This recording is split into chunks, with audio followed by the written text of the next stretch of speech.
예수의 소문을 헤롯이 듣고 깜짝 놀라서 세례 요한이 살아났구나, 이렇게 생각했다는 말을 예수님이 들으셨습니다.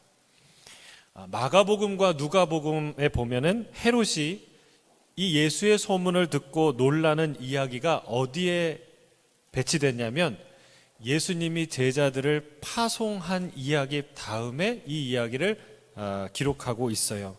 무슨 얘기냐? 제자들이 곳곳에서 복음을 전하면서 병을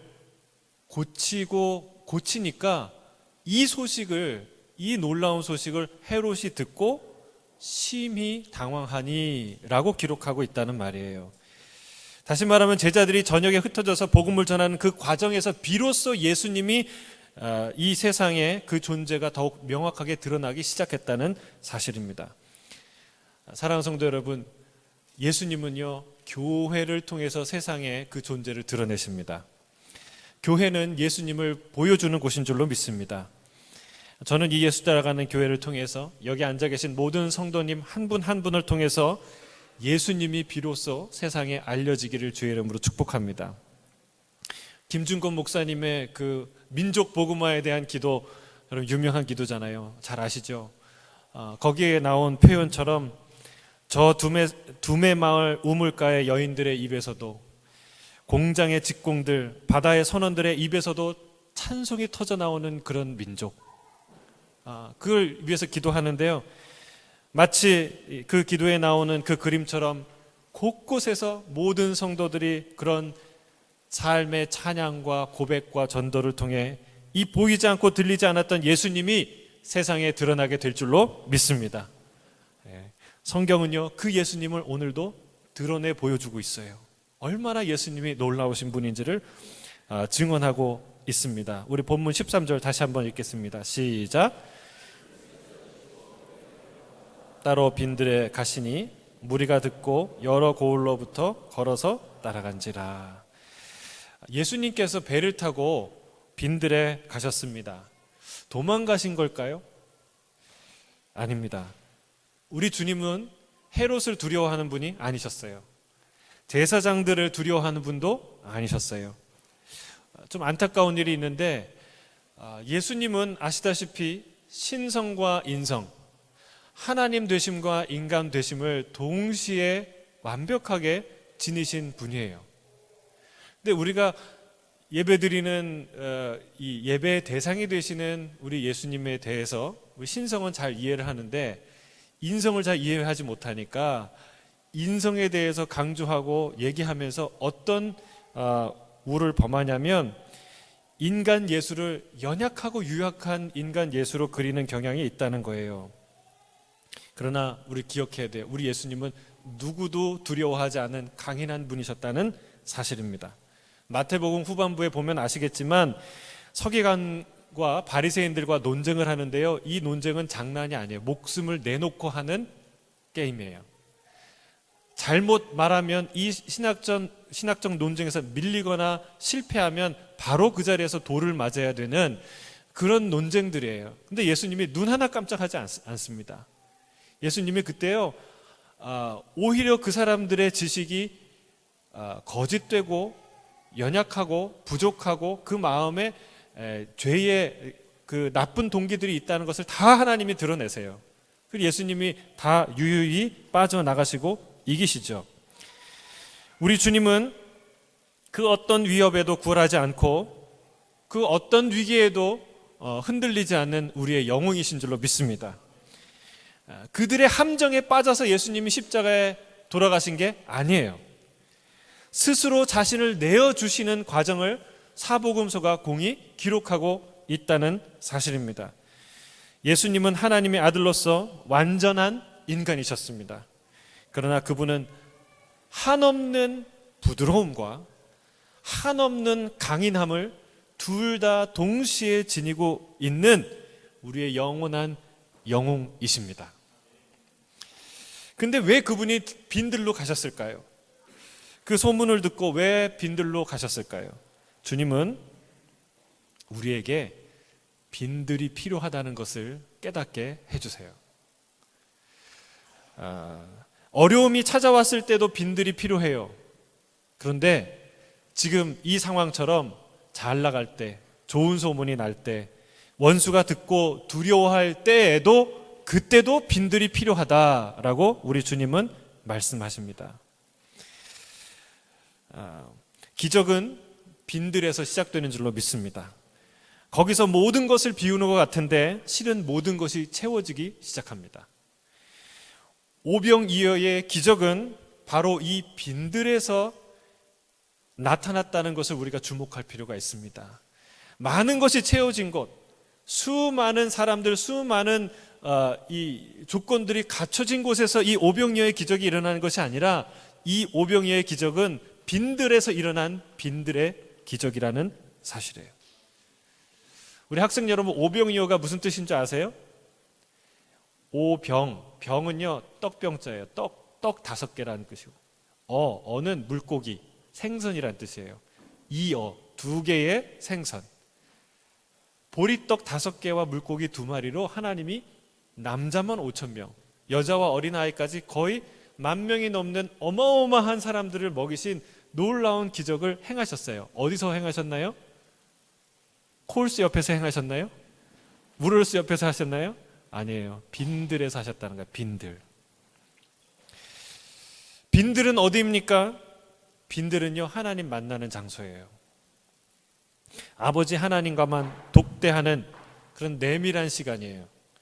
산상수훈에서 예수님이 말씀하신 골방이에요. 여러분, 우리가 위기를 순간순간 맞이하는데 진짜 위기는 어려울 때가 아니라 오히려 잘 될 때입니다. 일이 잘 될 때는 keep going 하라는 하나님의 뜻으로 알고 계속 또 전진해요. 그냥 일에, 사역에 매여서 계속 앞으로 가요. 왜? 그냥 열리니까. 근데 여러분, 그때에도 빈들이 필요하다는 사실이에요. 주 안에서는 전진을 위한 전진은 없다라는 거예요. 전진을 위한 전진은 없어요. 주님께 더 깊이 나아가기 위한 전진이 있을 뿐이다라는 사실입니다. 좋은 소문이 날 때 우리는 빈들로 가야 될 줄로 믿습니다. 더 깊이 주의 음성을 기울여야 될 줄로 믿습니다. 바로 그 빈들에서 오병이어의 기적이 일어나기 때문에 그렇습니다. 여러분의 빈들은 어디입니까? 저는 이 선교지에서 이 말씀을 묵상하니까 이런 생각이 들었어요. 선교지가 내 빈들은 어딘가? 여기 선교지가 내 빈들이구나 라는 것을 깨달았어요. 선교지에 서면 여러분 무슨 생각이 들까요? 이런 생각이 드는 거예요. 내가 서 있어야 될 곳은 여기구나. 하나님이 나를 여기로 부르시는구나. 저 아무것도 없지만 행복한 우리 선교사님들처럼 정말 아무것도 없는 이곳에서 나는 비로소 충만하신 예수님을, 하나님을 오롯이 볼 수 있겠구나 라는 생각이 드는 거예요. 선교지가 빈들이에요. 사랑하는 성도 여러분, 여러분의 빈들은 어디입니까? 저는 이곳, 이 예배의 자리가 빈들이 되기를 주의 이름 축복합니다. 우리가 1대1로 주님을 만나기 때문에 그렇습니다. 제가 첫 예배를 시작하던 날 잊지 못합니다. 여러분, 저는 그 마음으로 시작했어요. 어떤 마음입니까? 다른 거 하지 말고 우리가 예배합시다. 우리가 다른 것은 못해도 예배는 할 수 있잖아요. 여러분, 그때 우리가 뭘 해야 되는 것도 할 수 있는 것도 다 내려놓고 주님 앞에 무릎 꿇고 예배하고, 여러분 그거는 어떤 상황에서도 할 수 있잖아요. 그거 합시다. 여러분, 그것이 저의 진심이었습니다. 그리고 저는 지금도 우리의 예배가 빈들이 되길 원합니다. 예배가 일이 돼서는 안 됩니다. 출근하는 것처럼 교회에 오면 안 됩니다. 저는 여러분 사역이 일이 되기 시작하면 사역을 잠시 내려놓기를 바랍니다. 여러분, 뭐가 문제가 되겠습니까? 음향이 안 들리면 목소리 크게 하면 되잖아요. 여러분 잘 들리십니까? 마이크 안 나오면 목소리로 하면 되잖아요. 자막이 안 나오면 성경책 찾아보면 되잖아요. 뭐가 문제입니까? 그렇다고 다 사역 내려놓으란 얘기가 아니고요. 빈들로 가자는 거예요. 빈들로. 여러분, 저는요 한 선교사님의 그 자녀의 고백을 전해 듣고 참 마음이 아팠어요. 선교사, 목회자 자녀도 그렇고 선교사 자녀도 축복도 많지만 또 아픔도 있어요. 어느 교회에 선교사님은 이제 선교지로 갔고 자녀들이 남잖아요. 그 자녀들이 어느 교회를 이제 정기적으로 출석하면 선교사 자녀라는 그 정체가 드러나요. 그러면 그때부터는 교회에서 이런저런 요구가 들어온대요. 이것도 해주시고 저것도 해주시고 그것도 해달라고. 그러면 어려서부터 교회 사역에 헌신한 부모님을 보고 자랐기 때문에 그것이 큰 축복이라는 걸 알기 때문에 기쁘게 그 일을 하죠. 근데 하다 보면 많은 열매도 있고 부흥도 되고 헌신도 했는데 사역하다 보면 어느 때 일이 되는 거예요. 하나님을 만나고 싶은 거예요. 예배에 깊이 사역을 내려놓고 정말 예배를 하고 싶은 거예요. 근데 그 얘기를 하면은 사역자들이 뭐라고 얘기하냐면 네가 그럴 수 있냐고, 너마저 그러면 어떡하냐고, 선교사 아들이 그러면 되겠냐고, 그런 얘기를 하면은 아무 얘기도 못 하는 거예요. 그냥 이제 출근하듯이 그 아들의 얘기예요. 내가 교회를 가는데 출근하듯이 가는 자기를 발견했다고. 정말 예배하고 싶다고. 사랑하는 성도 여러분, 저는 이 자리가 주님과 1대1로 만나는 빈들이 되길 주의 이름으로 축복합니다. 주님께 집중하기 어려우면 잠깐 쉬세요. 그리고 성도님들은 그걸 인정하고 도와줄 수 있는 성숙한 공동체가 되기를 바랍니다. 잠시만 방황할 수 있도록, 잠시만 쉴 수 있도록, 잠시만 빈들에 나갔다 올 수 있도록 우리가 그걸 인정해주고 받아주는 그런 공동체가 되었으면 좋겠어요. 여러분, 그러면 진짜 오병이어의 기적이 일어날 줄로 믿습니다. 그 영혼이 빈들에 잠깐 나갔다 오면 그 빈들에서 오병이어를 경험하고 오는 거예요. 그러면요, 말려도 해요. 누가 말려도 그 일을 하게 되는 거예요. 여러분, 그런 에너지가 곳곳에서 터져 나와서 넘쳐 흐르는 게 교회지, 억지로 출근하듯이 억지로 그 사역하는, 그렇게 교회 가는 그런 게 교회가 아니라는 거예요. 저는 여러분, 우리 모두가 진짜 빈들로 나아가길 주의 이름 축복합니다. 아무도 막을 수 없는 그 빈들, 여러분, 그곳에서 주님이 우리를 채워주실 거예요. 주님은 주를 앙망하는 자마다 독수리 날개치며 올라갈 것 같을 것이라고 약속하셨어요. 빈들로 나가는 자, 빈들에 계신 주님을 만나는 자는 독수리 날개치며 올라갈 것 같은 놀라운 힘과 용기와 능력을 받을 줄로 믿습니다. 우리 주님은요, 광야로, 빈들로, 씨 뿌리지 못하는 땅으로, 아무것도 없는 땅으로 가셨습니다. 그런데 놀랍게도 거기에 사람들이 모였어요. 여러분, 놀랍지 않습니까?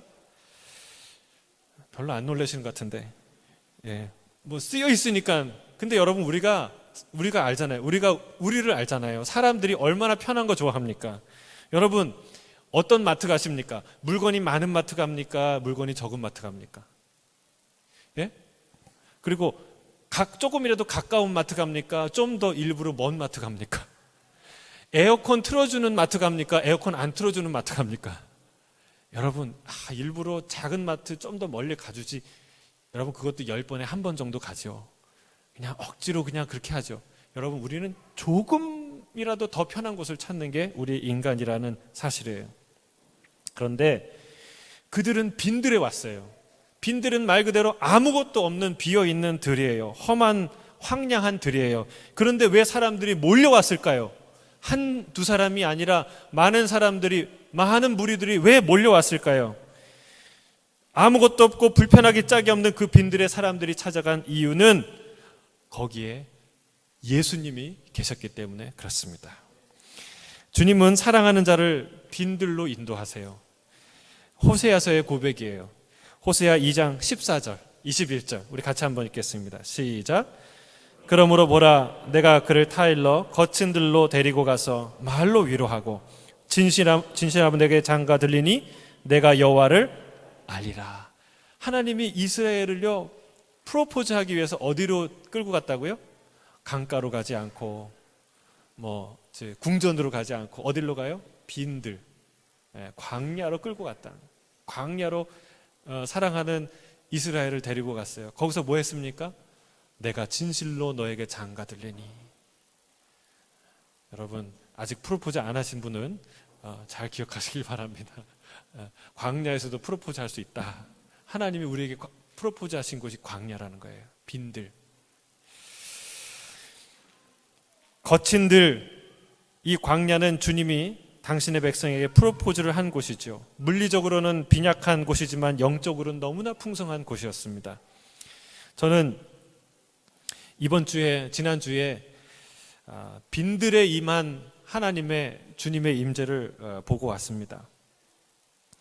쓰레기 매립장은요, 광야 중에 광야예요. 어찌 보면 광야보다 더 황량한 곳이에요. 그런데 거기에 하나님의 사람들을 하나님이 부르시는 것을 보고 왔어요. 구매립장과 신매립장에 있는데요, 구매립장의 사역이 확장이 돼서 신매립장까지 번져가고 있었어요. 구매립장에는요, 거기에는 작지만 아름다운 선교센터가 지어진 걸 봤어요.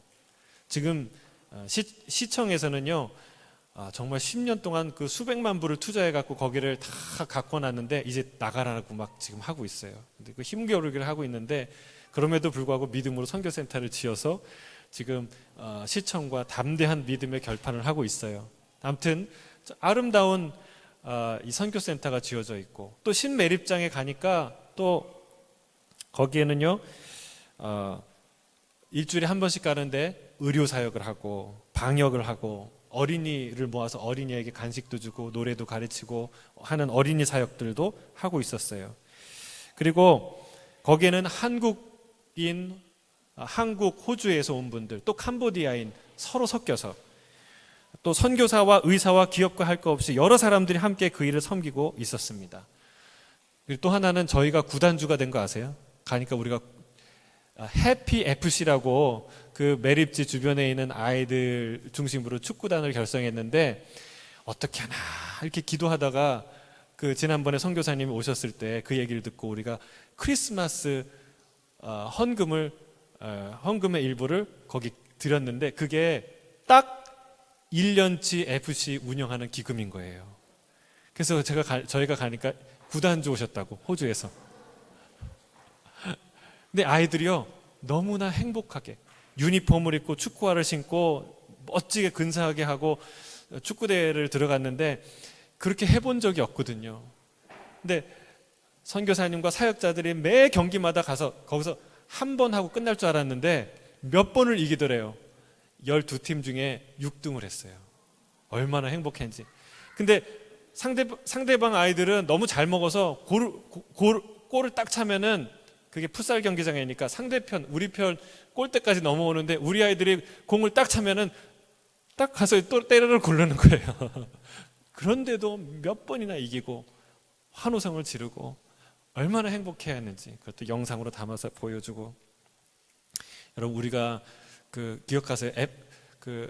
캄보디아 해피 FC의 구단주의 교회라는 사실을 꼭 기억하시길 바랍니다. 여러분, 삶은 그 어느 곳보다 고단하고 힘겨운 곳이었지만 거기에 눈부시게 아름다운 사랑의 꽃이 피어나고 있었습니다. 참, 세상에 제일 행복한 사람이 여기 있구나라고 느껴질 정도였습니다. 여러분, 돈 벌려고 거기에 왔겠습니까? 돈 버는 거 다 포기해야 거기에 있지 않겠습니까? 유명해지려고 인정받으러 거기 있겠습니까? 사람들 몰라줘도 괜찮아 라는 결단을 해야 거기에 있지 않겠습니까? 근데 왜 이런 일이 일어날까요? 왜 거기에 사람들이 올까요? 그 빈들에 예수님이 계시기 때문입니다. 주님이 그들을 불쌍히 여기시고 그들을 떠나지 않으시고 그들을 어루만지고 계시기 때문입니다. 주님이 아무에게도 이곳을 가라고 등 떠밀지 않았어요. 그러나 주님을 만나러 가다가 한 걸음 두 걸음 가다 보니까 그 빈들에서 주님을 만나게 되는 것이죠. 저는 우리 교회가 이런 교회가 되길 바랍니다. 빈들이 되길 원합니다. 주님이 계신 빈들. 광야같이 불편하고 뭐가 좀 없고 빈 것 같은데 그래도 가고 싶은 교회, 거기 가면 주님 만날 것 같은 교회, 거기 밥 먹으면 입맛이 돌아올 것 같은 교회, 입덧이 사라질 것 같은 교회, 그 교회 순모임 가면 주님 품에 안길 것 같은 그런 교회, 저는 그런 교회가 되길 주의 이름으로 축복합니다. 주님은 이 강대상이나 무대 위에만 계시는 것이 아니고 저 주방에 계시길 원하고, 저 방송실에 계시길 원하고, 그리고 주차장에 계시길 원하고, 그리고 우리 아이들 모임을 갖는 교실에도 계시기를 원합니다. 기적은 빈들에서 일어난다는 사실이에요. 주님이 계신 빈들, 끊임없이 그 빈들로 나아가는 저와 여러분이 되길 주의 이름으로 축복합니다. 우리 14절이에요. 함께 읽겠습니다. 14절 시작. 나오사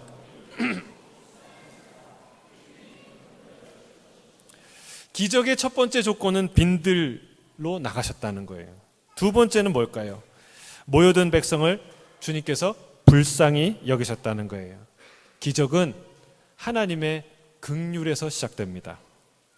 마가도요, 똑같은 고백을 하고 있어요. 똑같이 증언하고 있어요. 마가복음 6장 34절 시작. 예수께서 나오사 큰 무리를 보시고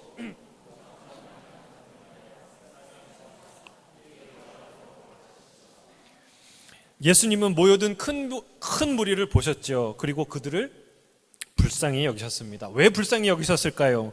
거기에 온 사람들이 특별히 불쌍하게 생겨서 그랬을까요? 왜 사람들 보면 약간 억울하고 불쌍하게 생긴 사람들 있잖아요. 근데 그런 외모를 가져서 불쌍하게 여겼을까요? 아니에요. 하나님은 우리의 실상을 아시기 때문에 그렇습니다. 주님은 우리의 아픔, 우리의 질병, 우리의 연약함을 아시는 분인 줄로 믿습니다. 이번에 선교제 가서 또 한 가지 이야기를 들었어요. 그 당가오 신메립지에 있었던 이야기를 들려주셨어요. 어느 날 사역을 하는데 3명이 남자가 몸에 그러니까 자상을 입고 찾아왔어요. 물론 그 1차로 병원에 가서 응급조치를 받고 이제 붕대를 하고 있었지만, 또 환경이니만큼 계속 소독을 하고 잘 깨끗하게 관리를 해야 되는데 선교사님들이 그걸 치료를 해줬어요. 치료하다 보니까 한 사람의 손이 너무 깊게 파인 거예요. 그리고 손가락이 삐뚤어진 거예요. 봉합이 됐는데. 그래서 아무래도 좀 이상하다. 그래서 그 다른 병원으로 좀 불러서 엑스레이를 찍고 그것을 이제 실밥을 풀어서 열어보니까 아니나 다를까 이게 밤에 어떤 사람이 이 마약에 취해서요, 어떤 건장한 남자가 사무라이 칼을 휘두른 거예요. 근데 그 칼을 막다가 가족들을 보호하고 그 사람 이제 제지하다가 칼에 베었는데 열어보니까 뼈가 잘린 거예요. 완전히 조각난 거예요. 근데 이제 이 병원에서 응급조치를 하는데 이 사람이 너무 가난하고 이 쓰레기 매립장에서 온 거 아니까 대충 치료하고 보낸 거예요. 그래서 선교사님이 그거를 다 이제 다른 의사랑 같이 그걸 치료하고 돌려보내면서 꼭 오라고, 계속해서 치료 받아야 된다고, 그래야지 안 그러면 여기 손가락을 잘라야 된다고, 그래서 꼭 와서 치료를 받고 걱정하지 말라고, 그러니까 이 택시비나 교통비를 주겠다고. 근데 오겠다고 했는데 한 번 또 약속 어기고, 두 번째도 안 오고, 세 번째도 안 온 거예요. 선교사님이 마음에 화가 났어요. 왜 고쳐준다는데도 왜 안 올까? 저 가만두면 손가락이 잘라야 되는데 왜 안 올까? 이제 그 메리트에서 그 사람을 만났죠. 그 사람한테 이제 화는 낼 수 없고 왜 안 왔냐고 다그쳤는데 몇 번을 다그치니까 그 사람이 갈 수 없었다고, 내가 갈 수 없었다고. 선교사님이나 함께하는 의사 선생님이 이제 일과 끝나고 저녁 무렵에 이제 부르셨던 것 같아요. 근데 자기가 그 사정을 다 얘기할 수 없으니까 6시 이후에 해가 진 이후에는 갈 수가 없다고. 왜냐하면 매립지 주변에 이렇게 움막을 짓고 사시는데 대부분의 주민들이 밤에 무서워서 나갈 수가 없대요. 왜냐하면 많은 사람들이, 거의 대부분이 마약을 저녁에 하고, 그리고 다들 무기를 갖고 있고 막 이러니까 내가 있었는데도 우리 가족이 이런 일을 당하는데 내가 없을 때 무슨 일을 당하겠냐는 거예요. 나갈 수가 없다고. 근데 그 얘기를 듣고 선교사님이 마음속으로 우신 거예요. 회개한 거예요. 내가 이 사정도 모르고 내가 화를 냈구나, 내가 정죄했구나, 내가 그랬구나. 그래서 어떻게 됐는지 모르겠어요. 아직. 근데 제가 그 현장 방문할 때 손가락에 붕대를 맨 감은 한 남자를 보았는데 제가 물어봤어요. 저 사람이 바로 선교사님이 얘기한 사람이냐고. 아니라고. 저 사람이 바로 그 칼을 휘둘렀던 사람이라고. 근데 그 사람이 선교사님 앞에 앉아서 치료를 받는 거예요. 근데 이 치료 도중이기 때문에도 그렇지만 거기 그 일을 계속 해야 되기 때문에 손이 얼마나 더러운지 정말 더러웠어요. 닦아내고 또 닦아내도 검은 손이에요. 그 손을 이제 닦아내는데 그걸 보고 여러 가지 생각이 들었어요. 깨달은 것은 이게 하나님의 긍휼이구나. 하나님의 긍휼이구나. 마약에 취해서 사무라이 칼을 휘두른 저 사람을 아무 일도 없다는 듯이 정성껏 치료해주는 그 모습을 보면서 마치 그 앞에 순한 어린 양처럼 안겨서 아무 일 없었다는 듯이 또 치료를 받는 그 사람을 보면서 이게 죄인을 향한 하나님의 사랑이구나 라는 것을 생각했어요. 사랑하는 성도 여러분, 죄인의 마을에 태어나서 죄인의 굴레를 쓰고 죄인의 관습에 젖어 죄를 저지르고 마는, 그래서 그 죄의 흉기에 자신마저 찔려 신음하는 나를 주님이 불쌍히 여기셨구나, 건져주셨구나. 여러분, 우리는 멀쩡히 있지만 우리는 칼 휘둘지 않습니까? 우리도 죄인의 마을에 태어나서 우리가 휘두르는 얼마나 흉악한 말들이 있습니까? 우리의 언어는, 우리의 말은 칼이 아닙니까?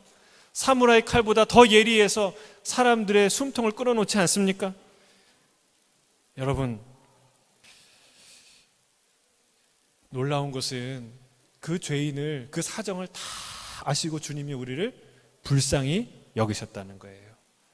그 죄인을 불쌍히 여기셨다는 거예요.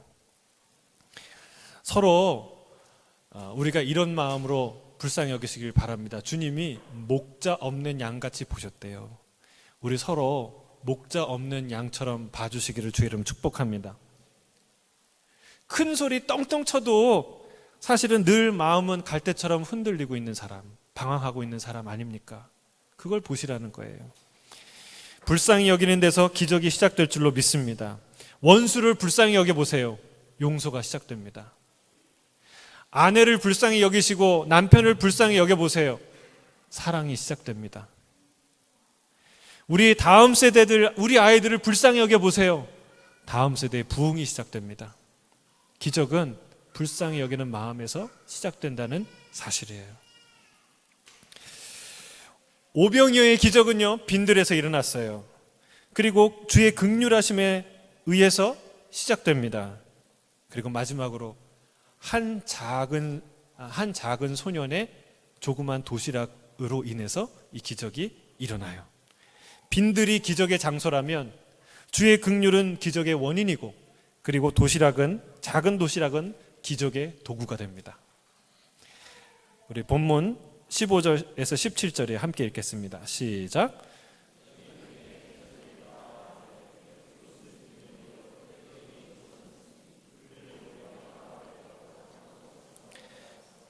예수께서 이르시되 갈 것 없다. 너희가 먹을 것을 주라. 제자들이 이르되 여기 우리에게 있는 것은 떡 5개와 물고기 2마리 뿐이니이다. 마태, 마가, 누가 복음을 보면요, 제자들이 먼저 예수님께 얘기하는 것 같아요. 근데 요한 복음을 보면 예수님이 먼저 무리를 보시고 빌립에게 질문합니다. 이 사람들을 먹이려면 돈이 얼마나 필요할까 질문해요. 빌립이 아마 돈 계산을 잘했던 것 같아요. 근데 이 사건을 가장 디테일하게 묘사하고 기록하고 있는 게 요한 복음이라는 점을 감안하면 그의 진술이 맞을 거예요. 예수님이 먼저 질문하시고 제자들이 답을 했던 것이죠. 제자들은 예수님께 이렇게 답을 합니다. 해가 어두워 저물게 되었으니 이들을 흩어 보내서 마을에서 음식을 사 먹게 하시지요. 현실적인 대안이죠. 남자만 5,000명이 되는 큰 무리를 어떻게 다 먹일 수가 있겠습니까? 우리 200명도 안 되는 이 식구들을 먹이는데 얼마나 많은 준비가 필요합니까? 근데 남자만 5,000명이라는 이 어마어마한 숫자를 어떻게 감당할 수가 있겠습니까? 근데 실은 그게 현실적인 대안이지만 충분한 대안이 아니에요. 왜냐하면 말 그대로 거긴 빈들이거든요. 요즘처럼 곳곳마다 대형마트가 있고 식당가가 있는 게 아니지요. 그 해질 무렵에 사람들을 보내면 마을로 들어가서 밥을 먹을 수 있을까요? 제가 보기엔 그렇지 않습니다. 대형 식당가가 없는 그 곳에서 늦은 시간에 사람들을 돌려보내면 분명히 아마도 많은 사람들이 대부분 배가 고픈 채로 밤늦게까지 위험한 길을 걸어서 집에 돌아가야 했을 것이죠. 그래도 그게 아마 최선일 거예요. 감당할 능력이 제자들에겐 없었으니까. 그 상황을 단적으로 보여주는 것이 한 소년의 도시락 하나입니다. 주님께서 다 마을로 돌려보내서 스스로 저녁을 먹게 하자고 하는 제자들의 말을 듣고 예수님이 그래도 너희가 먹을 것을 주라 라고 말하시지 않았습니까? 그 말을 듣고 제자들이 한 행동이 이 도시락을 가져온 거예요.